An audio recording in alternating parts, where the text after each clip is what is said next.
So I'm not sure about where you live, but here in West Michigan where I'm located, there's definitely signs of warmer weather on the horizon. The daffodils have started peeking their heads above the ground, there's new growth on the trees, and now that we're a few weeks into daylight savings, the fact that it stays light out until at least 8 p.m. means that we're truly not that far out from enjoying those warm summer nights. With summer inching its way closer, I find myself itching to get started with my garden plans. And if you're watching this video right now, well, I suspect that you're in the same boat. So how early is too early to get started? Well, that's a big question I hope to answer for you today, because in this video, I'm going to break down how I create my seed starting schedule. I'll take you through my entire process so that you can create one for yourself and feel confident knowing that you're planting your flower seeds at just the right time indoors. And if you're not yet subscribed to this channel, well, this is your friendly reminder to do so, because in a follow-up to this topic, in the next video that I share, I plan to show you my seed starting setup so that you can see that it doesn't take much space or equipment to start a lot of flower seeds indoors. If that sounds good to you and you're ready to get started, let's go.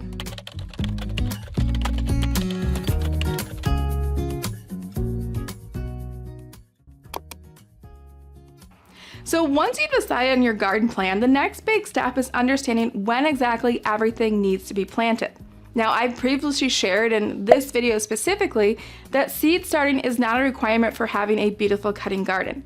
If you don't have the capacity or even the desire to nurture seeds indoors until they become sufficient transplants, well, you can still achieve great results with your cutting garden simply by direct sowing seeds into the ground once the weather conditions are right in your growing region.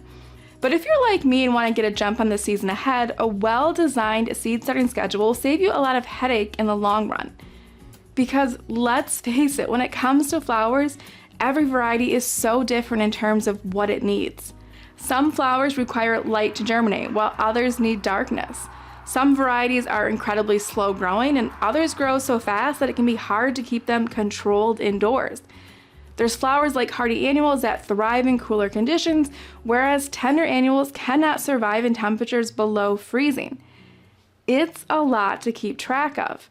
But similar to what I shared in last week's video about garden planning, when I said that once you do the heavy lifting that first season of designing your cutting garden from scratch, well, every year thereafter gets just a little bit easier because you can reuse that same garden plan year after year. It's the same with your seed starting schedule. Once you do the work once to understand how far in advance each flower variety needs to be started, well, every year that follows, you can use that same schedule, simply adjusting the quantity of flowers that you grow if necessary. So when I sit down to start this process, I always start with a couple of things in hand. The first is my garden layout, which tells me what flowers in what quantities I intend to grow this upcoming season. If your plan looks like mine right now, where it's more of a map, I like to list out on a separate piece of paper each variety that I intend to plant and my desired number of plants for that variety. I also have with me an inventory of the seeds that I already have. Now, this is simply a list of the seeds I currently have in my possession, so I know what, if anything, I need to purchase for the upcoming season. Usually at the end of the growing season, after I've done the outside cleanup for my garden, I'll work on inside projects like jotting down the seeds that are left over from that year, and I'll approximate quantities I have on hand. So last November, once I was all done growing flowers for the year, I took a few minutes and I wrote down that information on a piece of paper. And lastly, I like to have a full year-at-a-glance calendar handy so that I can easily count weeks and I can identify my intended start dates for each flower variety. Now, if you can't tell, I'm a pen and paper type person, and that's why I have everything printed out. But if you're more tech savvy, you can certainly do all of this using spreadsheets and other programs on a computer. Now, in this video, just so we're clear, I'm focusing on starting warm season tender annuals that will fill my summer cutting garden.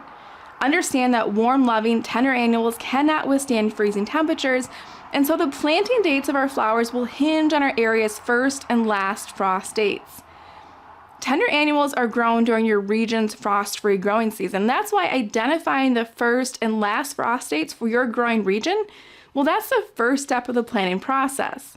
I like to circle those key dates on my year-at-a-glance calendar as it helps me to visually see what I'm working with. Now, if you're unsure of your first and last frost dates, typically you can find this information with a quick Google search. For me in my growing zone, my frost-free growing season usually starts around May 15th once we receive our last spring frost, and it continues until about October 15th when we experience our first autumn frost. Now, last year in 2023, the USDA did update the plant hardiness zone map, and this new information does reveal a slight warming trend, and I suspect that in the coming years, my first and last frost dates will shift slightly to give me an even longer frost-free growing season. But for now, I'm going to stick with that May 15th and October 15th as my first and last frost dates. Once you know this information, there's a temptation to want to start seeds as early as possible. And while I understand this logic and I can relate to this enthusiasm, realize that this strategy isn't always what's best for your plants. The purpose of starting seeds indoors is so that you can start your frost-free growing season with a healthy transplant that once transplanted from your indoor grow space to your outdoor garden will bloom earlier than if you had direct sowed your seeds.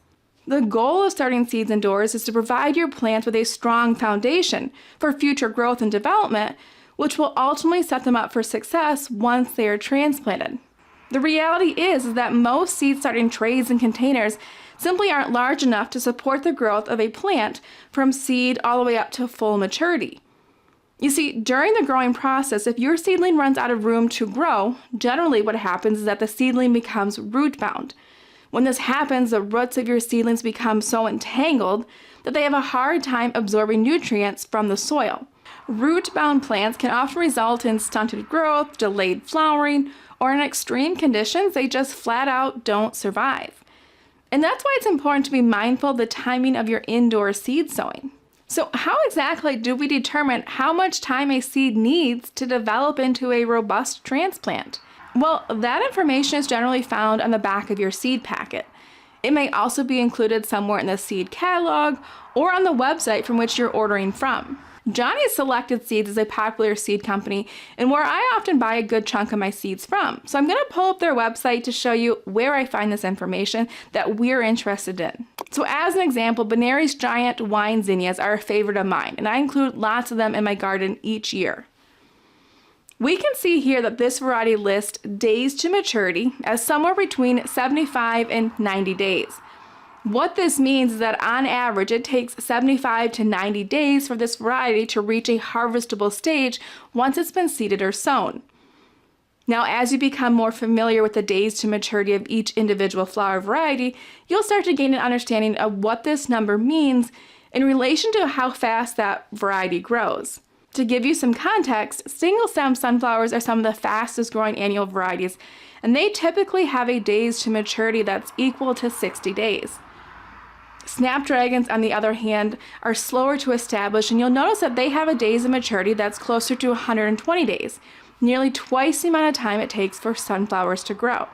Now, don't worry, you're not going to have to go memorize a bunch of different days to maturity in order to derive your starting dates. I'm simply highlighting this information in case you're curious as to why sunflower varieties are started much earlier than others. It just has to do with how fast that flower variety grows. The information that's most relevant to what we're doing right now is found here in this growing info section. If we click here, we can see that it's suggested that we sow this variety into trays 4 weeks before planting out. So if we sow this flower variety 4 weeks before our last frost date, by the time we reach our frost-free growing season, we should have a seedling that is large enough where it can be transplanted into our garden. When I find this information, I make sure to jot it down on that master list that I have that includes all the varieties I'm going to be growing this season. So as you can see here on the far left, I list the variety. Next to I record the number of weeks it requires to grow before being transplanted, and then I leave a little extra space for additional notes. As I become more familiar with the varieties that I'm growing, I find that I often leave this space blank. However, when I was just starting out and had no clue about what to expect in regards to how my seeds would grow, I'd use this space to write reminders to myself. I'd find it helpful to write down things like germination time. How long should I wait before worrying about my seeds not germinating? For example, zinnias, as you can see here on the Johnny's website, well, they germinate in just 3 to 5 days when grown in a warm environment. and can sometimes take, 5 to 7 days to germinate in a slightly cooler environment. I know then that if I've sown zinnia seeds in my tray and I haven't seen any activity in over 2 weeks, well, then it's likely that something's a little bit off and I may need to adjust what I'm doing. Other helpful bits of information I like to include are a plant's light preferences and temperature requirements. Anything that can help me to be more successful with my growing. And I simply repeat this step, gathering the necessary information for everything on my master list. As you fill in the rest of your sheet, you'll likely start to see patterns emerge. In general, what I've noticed is that my fast-growing annual flowers will need 4 to 6 weeks in their trays. Medium-paced flowers usually require 8 to 10 weeks, and my slowest-growing flowers need 12 plus weeks. As I said, because I am such a visual person, I take highlighters and I physically highlight each of my flower varieties to indicate which category that I just mentioned that they fall into. For example, I'm going to highlight in green my fast-growing flowers. I'll use yellow to identify my medium-paced growers, and then let's use pink for the slow-growing stuff. Now, I used to get very particular about making sure each flower variety was exactly the right category, and it was started at precisely the right time. But as I've gained experience starting seeds, I've come to realize that seed starting is as much of an art as it is a science, and it's all right to not be so rigid with your schedule. A little flexibility is good, so don't overthink this step. If you haven't already guessed what I'm going to do next, I'm going to take those same highlighter colors and count back from my last frost date, so I have some kind of awareness as to what 4 to 6 weeks before last frost actually means for me and my climate. Just like this.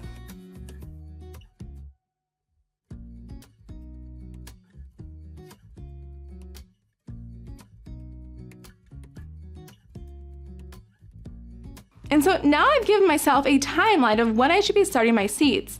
So for anything that I have identified as fast growing, that I've highlighted as green, I know that I'm going to aim to get those seeds started ideally somewhere between April 3 and April 17. For me, starting seeds earlier than April 3 means that my seedlings could potentially outgrow their containers before it's actually warm enough for them to be planted outside. And holding them too long in their containers means that they may experience that stunted or delayed growth that we talked about earlier. On the opposite end, starting seeds after April 17th means that I may have to wait a little longer after my last frost date for my seedlings to get large enough where they can be transplanted outside. Now at this point, it's up to you on how you like to organize your seed starting schedule so that you don't miss out on any key dates. It's probably no surprise to you that I have a paper planner. And so on the start of each of those date ranges that I have identified, February 21st, March 20th, and April 3, I make a little note in my calendar indicating that now is the time to start slow growing seeds, or now is the time to start my fast-paced seeds, and so on. Now you can list out on your calendar everything that you intend to start.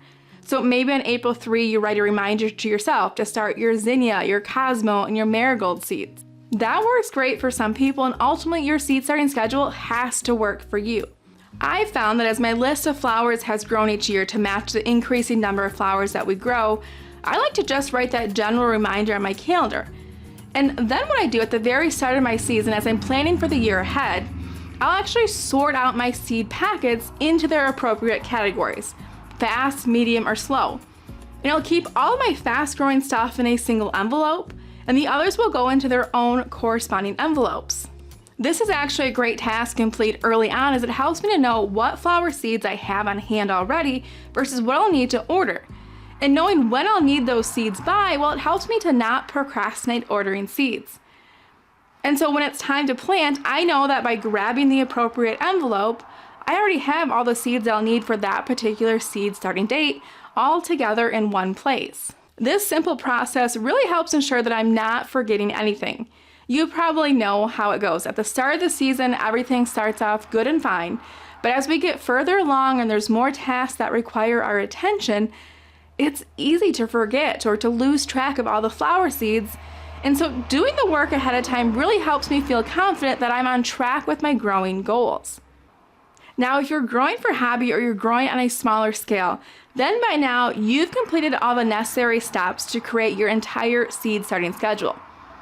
As we said, you're going to start your seeds indoors based on how much time they need in their trays. And then once your last frost has passed, you're going to plant all your transplants out into your garden space so that by midsummer you have a beautiful cutting garden bursting with blooms. But depending on the size of your cutting garden and the desired quantity of flowers, you may need to divide your seed starting efforts into multiple rounds. By planting your seeds in successions rather than all at once, this will help ensure you have a continuous supply of flowers for cutting throughout the season. The idea of succession planting can be a lot to wrap your head around at first. I know that it took me a while to fully realize how I could use succession planting to my advantage. And that's why I talk in more detail about the ins and outs of succession planting in this video here. I'll link it for you in the description box below, and I encourage you to watch that video once you're through watching this one. But adjusting your seeding dates to accommodate succession planting is as simple as deciding on how many successions that you want to utilize in a growing season. For me in my garden, the bulk of what I plant are cut and come again type flower varieties. These flowers, like zinnias and cosmos, produce blooms for a considerable amount of time, and so I will typically break my garden up into 3 separate successions. The first succession I always aim to get in the ground as soon as my last frost has passed. And we've already done the work to determine when to start those seeds. That's everything that I've walked you through in this video so far. Now, personally, I space my successions about 4 weeks apart. So my first succession goes in the ground right at my last frost, right around May 15th. My second succession I aim to plant 1 month later, around June 15th. Then my final succession of flowers I like to get planted around July 15th. To know the appropriate dates of when you should start seeds for those later successions, well, I simply treat June 15th or July 15th as my last frost date, and I do the same math that I did to determine seed dates for my original succession. Now, if you're planting the same mix of flowers, you can simply add 4 weeks to the seeding dates that you've already identified. Either way will get you to the same answer. And so, as I've gained experience with seed starting and growing flowers, my seed starting schedule has also grown to look more like this. Now, I know this probably feels like a lot of information to work through, but in general, my seed starting dates don't fluctuate all that much from year to year. So this seed starting schedule is something that I reuse year after year. And it's something that I continue to add notes to each year as well as I gain knowledge with how certain flower varieties perform within my specific growing conditions. For example, I love incorporating basil into my flower bouquets. It's an easy greenery to grow, and I love how it adds an earthy scent to my market bouquets. But if you know anything about basil, well, you likely know that it resents the cold. I mean, typically you don't even store basil in a floral cooler as it has no tolerance for cold whatsoever. While I love succession planting basil to extend my harvest of it, I've learned that I can only get away with 2 rather than 3 successions of it. The late planted basil just doesn't perform well in my garden as summer fades and we start to experience cooler nighttime temperatures at the start of fall. It's important to keep track of helpful observations like this as you progress through each season. Ultimately, this will keep you from repeating the same mistakes year after year. And trust me, you'll be so thankful that you did. As with all the topics that I cover here on this YouTube channel, I encourage you to take it slow, taking it 1 step at a time. If you're new to seed starting, maybe you try starting just a few slower growing varieties like snapdragons indoors, and you decide to direct sow your easy to grow stuff like the zinnias, cosmos, and sunflowers outside once the weather is warm enough. Seed starting doesn't have to be an all or nothing type practice. It's alright if you want to ease yourself into it. The important thing is that you find your routine and a rhythm that makes sense for you and that allows you to be most successful with your garden goals. So as we wrap up this video, I hope that this content that I've shared today really helps you gain an understanding of when you should be planting your flower seeds. As always, if you could, let me know if this information was helpful by giving this video a thumbs up. I'd also love to hear different ways that you may have for creating your own seed starting schedule. Share them in the comments below. Thank you so much for tuning in today, and I can't wait to see you in the next video. Bye guys.